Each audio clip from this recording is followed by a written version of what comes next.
জীবন সঙ্গীর সাথে সুন্দর জীবন কাটাতে একই ছাদের নিচে কে না চাই। প্রচণ্ড ভালোবাসার পরও একই ছাদের নিচে থেকে প্রিয় মানুষটির কাছাকাছি যাওয়া সম্ভব হয় না, তার মন ছোঁয়া যায় না, মানুষটির প্রিয় মানুষ হয়ে ওঠা সম্ভব হয় না। আমাদের এই সমাজে দু ধরনের মানুষ দেখা যায়, সুখী দাম্পত্য জীবন আর অসুখী দাম্পত্য জীবনে থেকে কষ্ট পাওয়া মানুষ।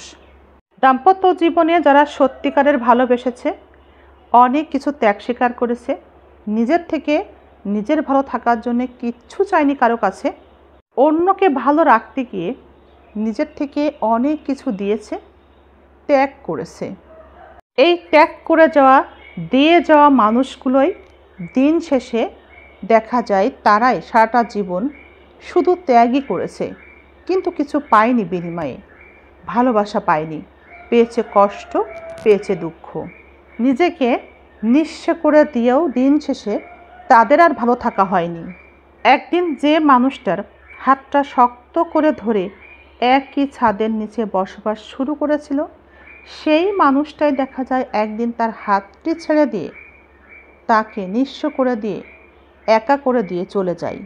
এই পৃথিবীতে এমন অনেক মানুষই আছে যারা তার ভালোবাসার মানুষকে, তার সঙ্গীকে একটা সুখের ঘর ভেবেছিল, মানুষটাকে জীবনের শেষ দিন পর্যন্ত শেষ আশ্রয় স্থল ভেবেছিল, কিন্তু না, দিন শেষে দেখা যায় সেই মানুষটা তার শেষ আশ্রয় ছিল না, সে থাকতে রাজিও ছিল না।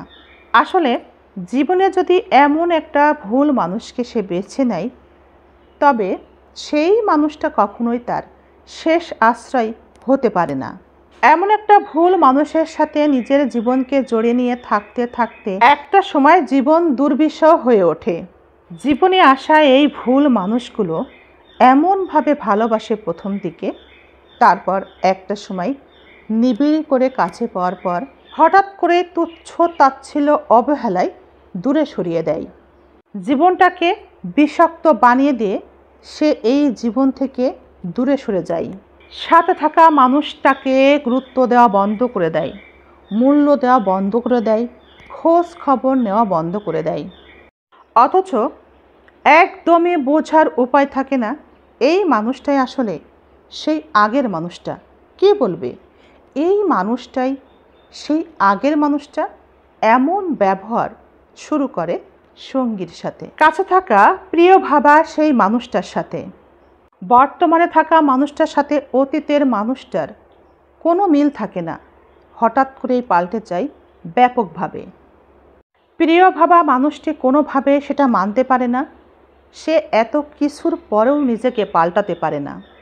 প্রিয় ভাবা মানুষটার ব্যবহার যতবার দেখে, যতবার উপলব্ধি করে, যতবার তার কাছ থেকে খারাপ ব্যবহার পেতে থাকে, ততবারই সে তার মুখের দিকে তাকিয়ে ফিরে যায় সেই অতীতের সময়গুলোতে, দিনগুলোতে, যে সময়টা অনেক সুন্দর একটা মুহূর্ত কাটিয়েছিল। বর্তমানের ব্যবহার পেয়েও প্রিয় ভাবা মানুষটি অতীতে কাটিয়ে থাকা মানুষটির সাথে রং বেরঙের দিনগুলোর কথা কোনোভাবেই ভুলতে পারে না, মুছতে পারে না। বলতে পারেন এ কেমন ভালোবাসা? যে মানুষটাকে এত বেশি ভালোবাসে, মানুষটা তার ভালোবাসার মূল্য দেয় না, সে ভালোবাসা খোঁজে অন্যখানে, যেখানে সে সহজে ভালোবাসা পায় না। ভালোবাসাটা অর্জন করে নিতে হয় কঠিনভাবে। বলতে পারেন এ কেমন সম্পর্ক? এ কেমন ভালোবাসা? এটা কেমন ভালো থাকা, কেমন সুখে থাকা? এভাবেই ভালোবেসেও অনেকে ভালো থাকতে পারে না, ভালোবেসেও অনেকের ভালো থাকা হয় না। অনেকের অনেক আশা করে ঘর বাঁধে, কিন্তু সেই ঘরে কোনো সুখ পায় না। এভাবে ভালোবেসে অনেকে হেরে যায়, কেউ বা জীবন থেকে হারিয়ে যায়, ভালোবাসা হারিয়ে গুমড়ে গুমড়ে কাঁদে। কেউ বা আবার অলিতে গলিতে ভালোবাসার খোঁজ করে, আবারও ভুল করে ভালোবাসার মায়ায় পড়ে। এভাবেই কেউ ভালোবেসে হারে, কেউ ভালোবাসা পেয়ে যেতে। আসলে ভালোবাসা হার জিতের মধ্যেই বেঁচে থাকে।